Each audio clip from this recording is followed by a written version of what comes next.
10 वर्षापूर्वी आमच्या आईने मामाला जमीन नावावरती करण्यासाठी सही दिली होती आणि मामाने आईचा हिस्सा न देता जमीन स्वतःच्या नावावर केली। आता आई मामाच्या नावे असलेल्या जमिनीमध्ये हिस्सा मागू शकते का, दावा करू शकते का, असा प्रश्न आपल्याला विचारण्यात आलेला होता।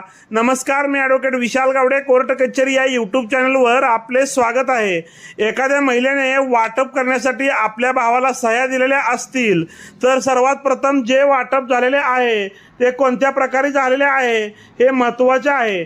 जर ते वाटप रजिस्टर वाटप असेल, महाराष्ट्र जमीन महसूल अधिनियम कलम 85 खाली केलेले वाटप असेल किंवा माननीय न्यायालयातून केलेले वाटप असेल तरच ते वाटप कायदेशीर होते। महसूल अधिकारी यांच्याकडे फक्त अर्ज दिला असेल की माझे नाव कमी करा व माझ्याऐवजी अमुक अमुक याचे नाव लावावे तर अशा परिस्थितीमध्ये वाटप झाले असे कायद्याने म्हणता येत नाही।